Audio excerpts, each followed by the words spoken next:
ගොඩක් A level ළමයි හිතන් ඉන්නේ මොටිවේෂන් එක වැඩිපුර තියෙන ළමයි තමයි හොඳට එක්සෑම් පාස් වෙන්න කියලා. හැබැයි මං කියනවා ඒක වැරදි කියලා. A level පාස් වෙන්නේ එක පිළිවෙලකට සිස්ටම් එකකට වැඩ කරන ළමයි. ඒකට හේතුවක් තමයි මොටිවේෂන් එක කියන එක සාමාන්‍යයෙන් ඔයාගේ පොඩි ස්පීච් එකක් දුන්නාම නැත්නම් කවුරු හරි A level හොඳට පාස් වෙච්ච කෙනෙක් දැක්කහම නැත්නම් YouTube එකේ වීඩියෝ එකක් දැක්කහම ඔයාගේ මොටිවේෂන් එක නගිනවා. වැඩි වෙනවා. හැබැයි මේ මොටිවේෂන් එක තියෙන්නේ දවසක් දෙකක්. ඔයා දවසක් දෙකක් හොඳට වැඩ කරයි ආයෙ පාරක් ඔයාගේ පුරුදු පරණ තත්ත්වයටම ආපහු යනවා දවස් දෙක තුනකට පස්සේ. හැබැයි වැඩ කරන්න සිස්ටම් එකක් තියෙන කෙනා. හිතන්නකෝ හැමදාම හවස 7 ඉඳන් රෑ 12 වෙනකල් වැඩ කරන ළමෙක් ඉන්නවා කියලා.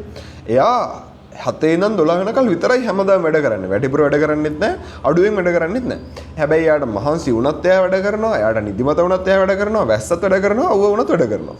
එයා එක හැබිට් එකක් විදිහට හදාගෙන තියෙනවා.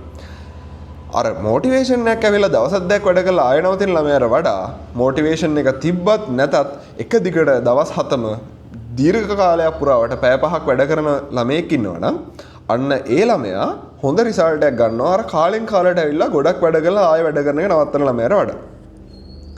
ඉතින් මේ සිස්ටම් එක හදාගන්න එක අනිවාර්යෙන් කරන්න ඕනේ වැඩක්. ඒ කරන වැඩේ කොහොමද කරන්නේ සහ මේ හැබිට්ස් හදාගන්නේ කොහොමද කියන එක ගැන මම ඔයාලට කියලා දෙන්නම්. පළවෙනි හැබිට් එක තමයි මේක ඔයා තාම හදාගෙන නැත්නම් හදාගන්න මේක මම කරපු දෙයක්. පළවෙනි හැබිට් එක තමයි ඔයා ඕනෑම පාඩමක් ඉගෙන ගත්තට පස්සේ ගෙදර ඇවිල්ලා එදා රෑම හරි නැත්නම් ඔය ක්ලාස් එකේ ළමයි ඔක්කොම එළියට යනකල් පොඩි ටයිම් එකක් තියෙනවනේ. අන්න ඒ ටයිම් එකේ හරි ඔයා වාඩි වෙලා අද මට ඉගෙනුවේ මොනවද කියලා ආයෙ පාරක් රිවයිස් කරගන්න එක. මම නම් සාමාන්‍යයෙන් ක්ලාස් එක ඉවර වෙන්න කලින් සර් දැන් අර ෆිනිෂින් ටචස් දාන්නේ ක්ලාස් එකට. පොඩි හැල්ලක් කියලා ලබන සතියේ ක්ලාස් තියෙන එක ගැන කියලා අර නිකන් සර් ෆිනිෂ් කරගෙන එනකොට මම බලනවා දැන් කොහොමද ඒ කියන එකේ ලොකු වැදගත්කමක් නැහැ නේ. ඒ නිසා මම බලනවා අද දවසේ මොනවද කරේ. අද දවසේ මොනවද කරේ. පිටිපස්සේ බෙල්ල බලනවා. මේක කරා. මේක ගත්තේ මෙහෙමයි. මේකේ තීරක මෙතන. මේකේ වැදගත් කරුණක් මෙහෙම කිව්වා මේ තමයි ඉක්වේෂන් එක. හරි ඉක්වේෂන් එක ආයෙ පාරක් ලියලා බලනවා. අර සර් පන්ති ඉවර කරනකල් මම අර ටික බලනවා. ඊට පස්සේ ළමයි යන්න පටන් ගත්තත් මම ඔක්කොම ටික බලලා ඉවරලා තමයි යන්නේ. එහෙම තමයි මම ඒ කාලේ කරේ. මම මේක කොපි කරේ අත්තරම මගේ හොඳ යාළුවෙක්ගෙන් කවිෂ කියලා කියන්නේ අපි මුල් කාලේ කියන්නේ අපි O level කාලේ හිටන් එයා ඒ වැඩේ කරා. හැබැයි අපි හිතුවා ඉතින් too much කියලා. හැබැයි A level කාලේදී මට තේරුණා ක්ලාස් එකක දේවල් එදා හවස වෙද්දි අමතක වුණොත් සහ නැත්තම් පස්සේ සතිය වෙද්දි අමතක වුණොත් එහෙම ගන්න දෙයක් නැහැ හිර වෙනවා. ඒ නිසා ඊළඟ සතිය තේරෙන්නේ නැති වෙනවා. ඒ නිසා මම බැලුවා ඒ විදිහට. ඊට පස්සේ ගෙදර ආවිල්ලා විනාඩි 10ක් 15ක් අරගෙන ආයෙ පාරක් අද උගන්නපුවා බලා ගන්නවා. ඒ ටික බලා ගන්නවා. ආයෙ ඊළඟට වැදගත් දෙයක් තමයි මම කරපු ක්ලාස් එකට යන්න කලින් දවසේ රෑ බලා ගන්නවා මොනවද ගිය සතියේ කරේ. මොනවද ගිය සතියේ කරේ. ඒක බලාගත්තාම පහුවදා ක්ලාස් එකට ගියාට පස්සේ එතන ඉඳන් කන්ටිනියු කරගෙන යන්න උගන්නන එක. එතකොට මාර විදිහට තේරෙනවා මොකද ගිය සතිය කරුවත් අපිට හොඳට අපේ මතකේ තියෙන නිසා හොඳට එතනින් පස්සේ දිගටම තේරෙන්න පටන් ගන්නවා. ඔයාලට මේක කරන්න පුළුවන් අර ඔයා ක්ලාස් එකට විනාඩි 10ක් 15ක් කලින් යනවනම් සර් විල්ලා ස්ටේජ් එකට නගින වෙලාව වෙනකල් ළමයි එක කය ගගා ඉන්නේ නැතුව නැත්නම් ළමයි එක කය ගහන ගමන් උනත් පොත පෙරලාගෙන බලන්න මොනවද අපි ගිය සතියේ කරේ කියලා. මට ඕන පළවෙනි කමෙන්ට් එකක් දාන්න මෙච්චර කාලයකට ඔයා මේ සිම්පල් දේවත් කරාද කියලා. ඔයා ඒක මෙච්චර කාලයකට කරේ නැහැ කියන්නේ ඒක ඔයා හදා ගන්න ඕනේ වැදගත් හැබිට් එකක්. ඒ කියන්නේ මේ වීඩියෝ එක මේ තැනට වෙද්දිත් ඔයාලට මේක ගොඩක් ප්‍රයෝජනවත් වෙලා තියෙනවා. එහෙනම් අනිවාර්යෙන් මේ වීඩියෝ එකට ලයික් එකකුත් දාන්න. හරි. දැන් අපි කතා කරමු ඊළඟ හැබිට් එක ගැන. ඒක තමයි මේ A level වල කියන්නේ ටියුට් ගොඩක් හම්බ වෙනවනේ දැන් මේ O level කාලේ වගේත් නෙමෙයි ටියුට් ගොඩක් හම්බ වෙනවා. මේ ටියුට් ගොඩ අනිවාර්යෙන් මේ එකතු වුණොත් ඒ කියන්නේ මම මේ ටියුට් එක කරෙත් නැහැ. යාන්ත්‍ර විද්‍යාව ටියුට් එක කරෙත් නැහැ. දෝලන ටියුට් එක කරෙත් නැහැ.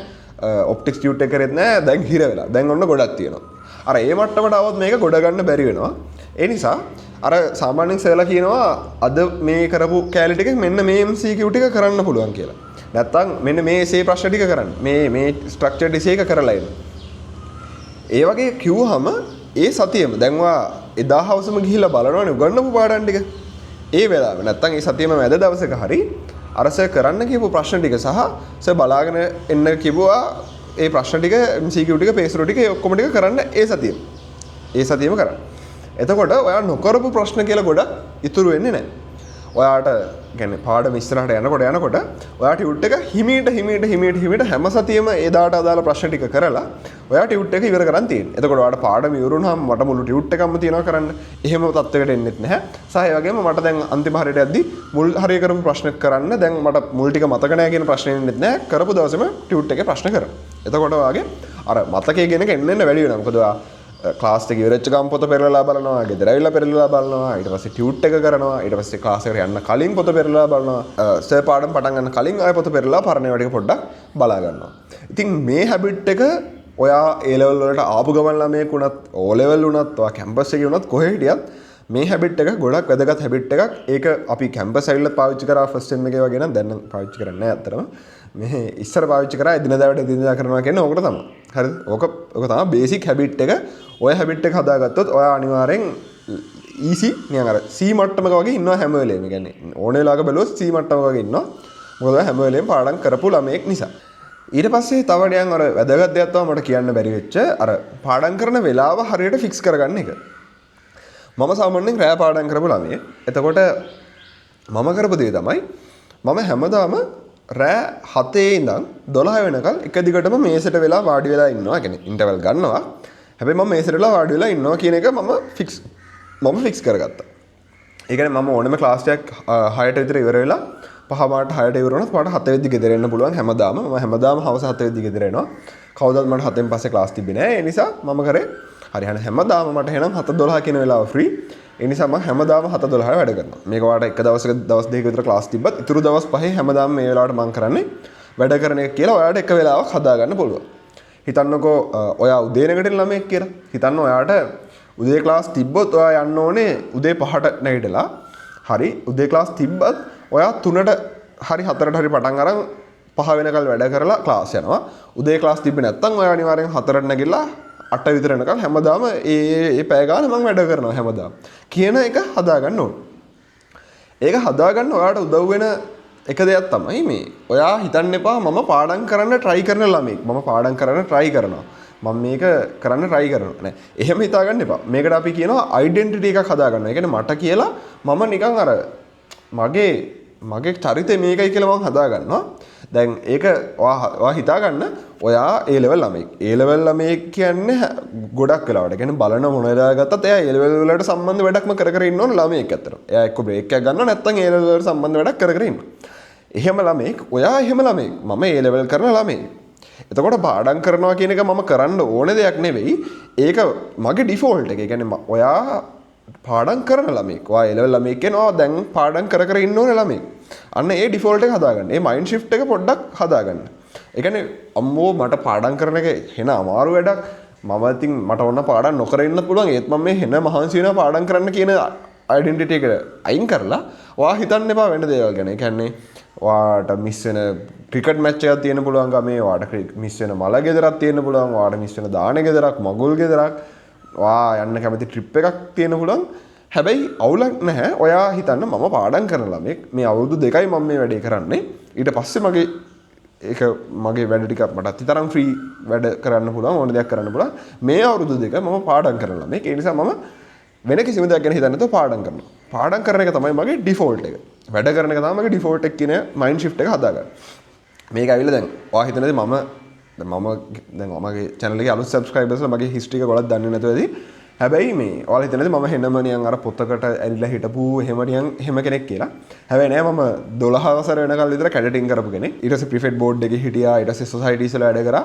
එක්ස්ට්‍රා කරිකියුලර් වැඩ ගොඩක් කරා ඇත්තටම. එහෙම කරලත් මම හැමදාම මගේ තිබ්බ එකක් තමයි මම මේ මොන වැඩේ කරලා කැඩටින් කරලා ගෙදර ආවත් ප්‍රැක්ටිස් කරලා ගෙදර ආවත් උදේට ප්‍රැක්ටිස් කරලා හවස ගෙදර ආවත් හෙනටම මහන්සි. එහෙම තිබ්බත් කැම්ප් එකකට ගොඩක් මහන්සිලා ප්‍රැක්ටිස් කරලා සෙන්සුරාදා ඉරිදා විතරක් ගෙදර ඉන්නවා. ඒ කියන්නේ අර සතියේ දවස් 5ම කැම්ප් එකේ ඉඳලා, ඒ කියන්නේ ස්කූල් එකේ අපි ස්කූල් කැම්ප් කියලා කියනවා.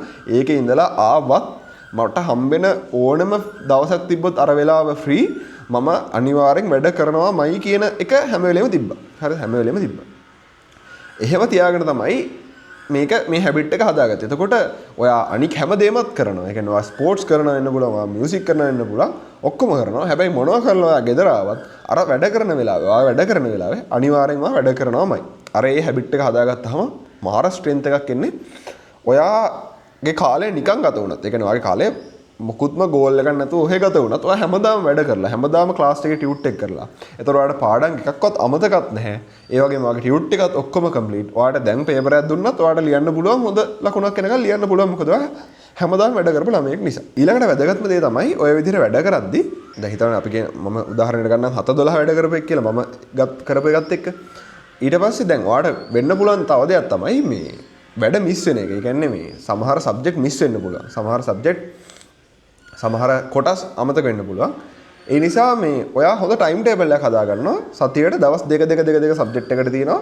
ඊට පස්සේ තව එක දවසක් ඉතුරු වෙන්නේ. ඒ දවස ඔයාලට රිස්ක් කරන්න තියා ගන්නත් පුළුවන්. නැත්තම් රිස්ක් කරන්නේ නැත්තම් ඔයාලට අමාරුම සබ්ජෙක්ට් එක එතෙන්ට දාන්න පුළුවන්. එතකොට සබ්ජෙක්ට් දවස් දෙකේ දෙකයි දවස් තුනේ සබ්ජෙක්ට් එකයි. ඒ ටයිම් ටේබල් එකේ විදිහට වැඩ කරනවා. එතකොට තව ටිකක් ලේසි වෙනවා ඔයාලට. දැන් ඔයා දන්නවා සඳුදා හවස කෙමිස්ට්‍රි. අඟහරුවාදා හවස ෆිසික්ස්.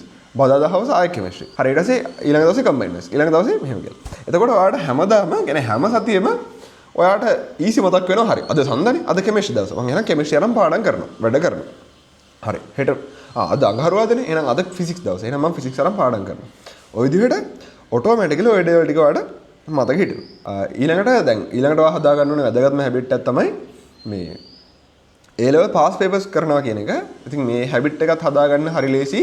ඔයා දැන් අර පාඩම් කරන හැබිට් එක දිගටම කරන් යනකොට ඔයාට ළඟදී ටර්ම් ටෙස්ට් එකක් එනවනම් නැත්නම් ඔයාට ළඟදී A level එනවනම් අනිවාර්යෙන් ඔයා ඕනෙම එක්සෑම් එකකට යන්න කලින් ඒ එක්සෑම් එකේ එන ටයිප් එකේ පාස් papers ඔයා කරලා තියෙන්න ඕනේ.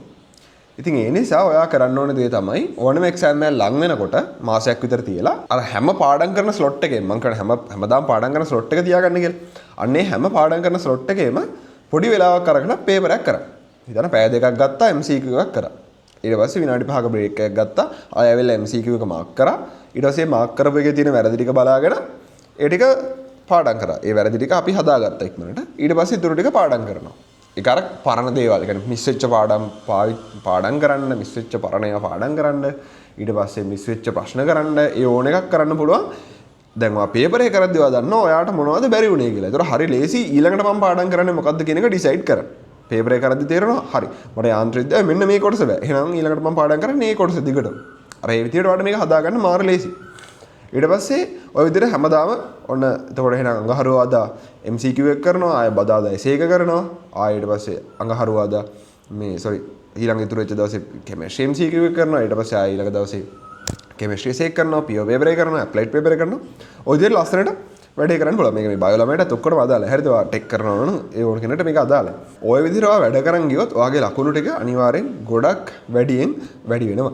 ඉතින් ඊළඟට මම ඔයාලට කැමති තව වැදගත් හැබිට් එකක් කියලා දෙන්න. ඒ තමයි ඇක්ටිව් රිකෝල් කියන එක. ඇක්ටිව් රිකෝල් කියන්නේ ඔයා පොත් පාවිච්චි කරන්නේ නැතුව ඔයාගේ මතකයේ විතරක් පාවිච්චි කරලා ඔයාට මතක දේවල් ආපහු මතක් කරලා බලනවා හැමදේම මතකද කියලා. උදාහරණයක් කියන්න ඕනේ. මම සරල උදාහරණයක් කියන්න. නිව්ටන් නියම 3 තියෙනවනේ. නිව්ටන් මම එන මෝඩ උදාහරණයක් කියන්න. හරිද? හැබැයි මේක ඔයාලට හැම එකටම ඇප්ලයි කරන්න පුළුවන්.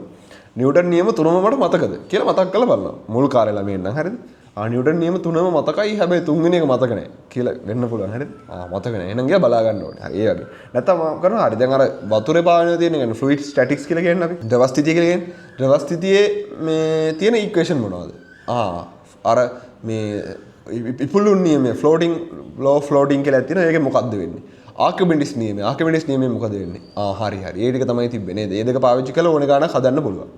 ඊට පස්සේ අරකේ මොනවද කියන්නේ බර්නියුලි එකේ බර්නියුලි එකේ මොනවද තිබ්බේ? බර්නියුලි එක තිබ්බා A1 V1 A2 V2 තිබ්බා. අන්න ඔය වැඩේ. දැන් මම මේක මතක් කරේ මං ගාව මොකුත් නැතුවනේ. අන්න ඒ වැඩේ ඔයාලටත් කරන්න පුළුවන් ඕනෙම සබ්ජෙක්ට් එකකට ඕනෙම තැනකදී. අතරම ඕනෙම තැනකදී. ඒ කියන්නේ වොෂ්රූම් එකේ නානකොට, බස් එකේ යනකොට, බයික් එකේ යනකොට, ඉන්ටර්වල් එකේ බනිසක් කන ගමන්, යාළුවොත් එක්ක කයියක් ගහන ගමන් වුණා ඔයාට ඕනනම් මතක් කරන්න පුළුවන්. දැන් ඔයාලට හිතලා ඇති මේක හෙන නර්ඩ් වැඩක් කියලා. හරි නර්ඩ් වැඩක් තමයි. හැබැයි ඒකෙන් වෙන ඉෆෙක්ට් එක මාර වැඩි.